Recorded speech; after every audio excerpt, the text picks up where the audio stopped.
ডিসকাশনের আমের সাথে বলবো মনের কথা যত, এই কথা নয় শুধু আমার মাস্টার্সের এইসব বান্দা যত। এই আসরে কবিতাগুলো বড্ড বেমানান জানি, তবে বলি না হয় গল্প কয়েক সবাই শুনবে তাই মানি। সালটা কত মনে আছে, ডিপার্টমেন্টের তৃতীয় তলায় হাফ শার্টের সেই মানুষটা, চশমা যেন লেগে থাকতো নাকের ঠিক ওই কর্নারে।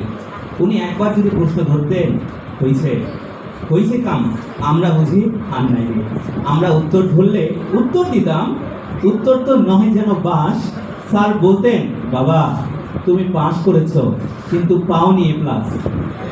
বলুন দেখি কার কথা বলছি? আমরা জানি শিক্ষক শুধু শিক্ষকের পরিচয় নয়, শিক্ষক মানে আরেক আত্মা যে বুঝবে, ভয় করবে জয়। উদ্ভিদ বিজ্ঞান এক শব্দ নয়, এজন্য নিবিড় বন্ধন, বন্ধু কিংবা স্যারদের সাথে হাসি খুশির আলোড়ন। কৌটায় ভরে স্যাম্পল থেকে ব্যাকটেরিয়ার আদতে বোটানি শিখিয়েছে কাজ করো যত বন্ধু বান্ধব একসাথে। মনে আছে সেমিনারের পাশের সেই রুমটা, মনে আছে সূর্য শিশির গবেষণার সেই দিনটা, মনে আছে সেই বন্ধুটা মিতু ম্যামের প্রথম ক্লাসেই দাঁড়িয়ে বলেছিল, ম্যাম আপনি কি বিবাহিত? তারপর রলের পাশে সেই লাল কালিটা। স্কুল শেষে কলেজ গেল, অনার্স গেল, যুগ ধরে বন্ধু পেলাম নতুন করে মাস্টার্সের এই গণ্ডিতে। অনেক অধ্যায় শেষ হলো, সময় যায়নি কম তত। এই 21-22 অধ্যায়তে সময় পেয়েছি কই অত। নতুন বন্ধু, নতুন পরিবার, আমরা এখন নতুন নই, দূর ছাই আমরা এখন একই সবাই, একই অধ্যায়ের বই।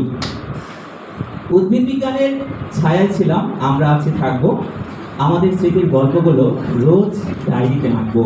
এই মাস্টার্সের অধ্যায়তে যদি থাকে কোনো ভুল, গুরুজনদের প্রতি মাথা নোয়াই করবেন না আমাদের দূর। পৃথিবীটা যেন সত্যি গোল, যাবি রে কি কোথায়, যোগাযোগ রাখিস, কে জানে কে ঝাঁপিয়ে পড়বে কার ঠেকায়। দেখুন কবিতা নয় গল্প বলছি, এই গল্পের ইতি কোথায়, আরও যদি সময় চাই ঝরবে গল্প উপন্যাসের পাতায়। এই স্পটে এসেছি সবাই এক নয় বহুবার, আজকের আশাটা সার্থক, কারণ এই উদ্ভিদগুলোকে আমরা চিনেছি আবার। ভালো থেকো উদ্ভিদ বিজ্ঞান, ভালো থেকো বন্ধুগণ, ভালো থেকো 21-22 এই অধ্যায়ের মানুষ সব। দোয়া রাখবেন গুরুজনের সব, আমরা এবার দোয়া রাখবেন গুরুজনে, আমরা এবার আসলাম, এই গল্পটার ইতি টানলাম, আমি এবার থামলাম। ধন্যবাদ। এটা উত্তরে লেখা হয়েছিল কালকে রাতে।